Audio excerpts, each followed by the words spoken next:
अयोध्या की जो रामलीला होती चली आ रही थी, जो पत्थर मंदिर के मनहत जय रामदास जी द्वारा चल रही थी, और अयोध्या की रामलीला विश्व में विख्यात है। अयोध्या की जो हमारे रामलीला है वह अवधी भाषा में है और वह कहीं पर नहीं है। जो हमारे आज की यहाँ रामलीला हो रही है वह कहीं पर नहीं है, और जो लॉकडाउन के बाद रामलीला चल रही है उसके शब्द का प्रयोग सही ढंग से नहीं हो रहा है, और जो अयोध्या की रामलीला है उससे भाषा का प्रयोग कहीं भी नहीं कर सकते। अयोध्या जो हमारी वह राम की नगरी है, जो यहाँ रामलीला है वह पूरे विश्व में विख्यात है। हमारी आदत से चला चला आ रहा है और भाषा का विख्यात भी सही ढंग से हो रहा है। अयोध्या की रामलीला फिर से शुरू हो, यही हम लोगों की मांग है, और हम भी लोग साधु संत के साथ है। पूरा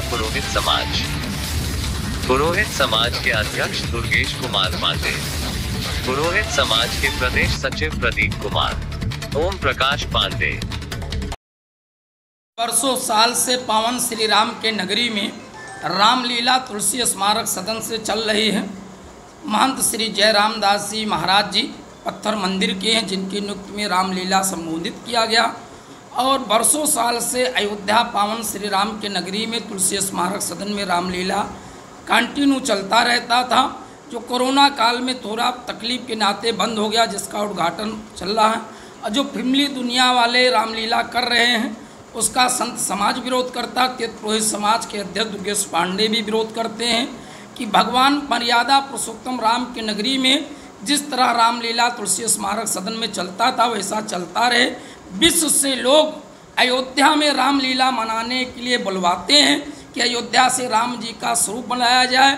विश्व में ही लोग यहाँ से अयोध्या में जाते हैं, अयोध्या से देश विदेशों में रामलीला करते हैं। अभी थाईलैंड में रामलीला जो है अयोध्या से मंगाई गई थी, इसलिए हमारा अनुरोध है जो है कि अयोध्या में तुलसी स्मारक जी का जो प्राचीन रामलीला वो हो, और जो एक्टर और फिल्मी दुनिया वाले रामलीला करते उसका तीर्थ पुरोहित समाज विरोध करता। दुर्गेश कुमार पांडे, तीर्थ पुरोहित समाज के अध्यक्ष। जय श्री राम। मतलब उस रामलीला में हमारे अवधी भाषा की जो रामलीला होती थी, जो प्राचीन समय से लोग करते हुए आ रहे हैं, उसके उसमें में क्या फ़र्क है? आप मतलब इसके विषय में क्या कहना चाहते हैं? जय श्री राम। अयोध्या का जो रामलीला है विश्व में विख्यात है।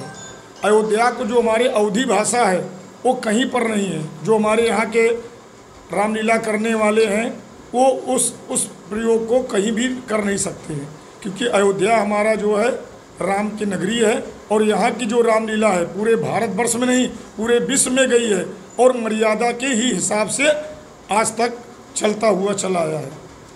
मतलब रामलीला विरुद्ध उसमें भाषा का भी गलत प्रयोग होता है, और जो हमारे अयोध्या के हैं, जो हमारे राम जी की नगरी के जो रामलीला जो अंतर्राष्ट्रीय उसको मान्यता प्राप्त हुआ है, उस रामलीला को अयोध्या में कराना चाहिए।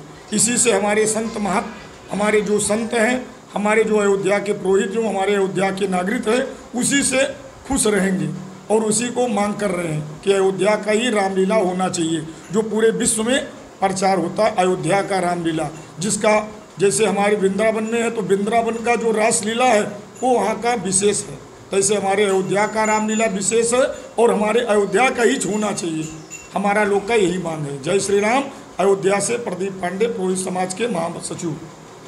भाषा में जिस तरह से रामलीला किया जाता था, आज वो जो है फिल्मी दुनिया वाले दिखा रहे हैं, मतलब इसी अयोध्या में दिखाया जा रहा है, तो उसके और इसी के में क्या फ़र्क है? इस विषय में आप क्या कहना चाहते हैं? जरा इसके विषय में।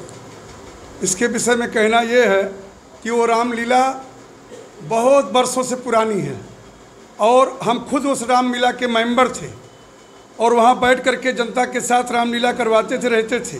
वो रामलीला हनुमानगढ़ी की वो ज़मीन है भगवताचार्य स्मारक सदन, उस मंच के ऊपर अवधी भाषा में राम लक्ष्मण सीता और तमाम कलाकार के द्वारा अयोध्या के जो महत्वपूर्ण रामलीलाकार हैं वो लोग रामलीला मंचन करते थे। 15 दिन तक रामलीला होता था, फिर लंका दहन होता था और रावण मरण होता था। इस तरीके राज्याभिषेक का बारात निकलता था, वो बारात निकल करके हनुमानगढ़ी पर भरत मिलाप होता था, और लास्ट में क्षीर सागर भगवान सैन पे दर्शन कराते थे जतुन कुंड में, तब जाके वो पूरा होता था। वो बहुत अच्छा होता था। करीब 2-3 हज़ार जनता वहाँ रोज़ लोकल जा कर के देखती थी। सब्जी मंडी के सामने श्री भगवताचार्य स्मारक सदन बहुत पुरानी बिल्डिंग है, और रामलीला बहुत पुराना है। इसके मचन से जनता में खुशहाली आएगा। अगर ये होता है तो फिर पहले के तरीके जनता को देखने को मिलेगा। और अगर ये बंद होता है तो ये अयोध्या के साथ सरासर धोखा है और ये सही नहीं है। जो रामलीला आज फिल्मी दुनिया वाले कर रहे हैं उस पर आप महत्व उतना अयोध्या वाले नहीं देंगे, क्योंकि वो पुरानी संस्कृति विरासत रामलीला है, उसको लोग यहाँ समझते हैं, वो यहाँ की भाषा में होता है, यहाँ के रीति रिवाज के अनुसार होता है। और जो ये कर रहे हैं इसमें जो है इनका सिस्टम चित्र बनाने का, स्वरूप बनाने का, कपड़ा पहनने का अलग है। जैसे बहुत से लोग पिक्चर बना दिए हैं, उस पर कई बार मुकदमा केस हो गया है, लोगों को नहीं समझ में आया, क्योंकि ये अयोध्या सांस्कृतिक है। जो राम जी की पहनाव, हनुमान जी का पहनाव, देवताओं का पहनाव स्वरूप बढ़िया करेगा, अवधी भाषा में बोलेगा, जनता उसको पसंद करेगी। इसी को साधु लोग, ब्राह्मण लोग, पुरोहित समाज सम्मान देंगे, अयोध्यावासी सम्मान देंगे। अगर ये शुरू होता है तो बहुत अच्छी बात है। महाराज में आपका परिचय। हमारा नाम ओम प्रकाश पांडे है। हम अयोध्या में तीर्थ पुरोहित समाज बना हुआ है, श्री अयोध्या धाम तीर्थ पुरोहित सेवा ट्रस्ट अयोध्या, हम उसके महामंत्री हैं। जनता की सेवा में लगे हैं कि हमारा ब्राह्मण आगे बढ़े और आने वाले राम जन्मभूमि मंदिर नव निर्माण में जो बाहर से यहाँ आएंगे, हम लोग उनके ऊपर फूलों की वर्षा करके, मंच के स्टॉल बना करके फूलों की वर्षा करेंगे और चाहेंगे कि फिर यहाँ से भाजपा निकले, क्योंकि भाजपा ही अयोध्या में जो सुंदरीकरण किया है आज तक कोई सरकार नहीं किया है। हाँ।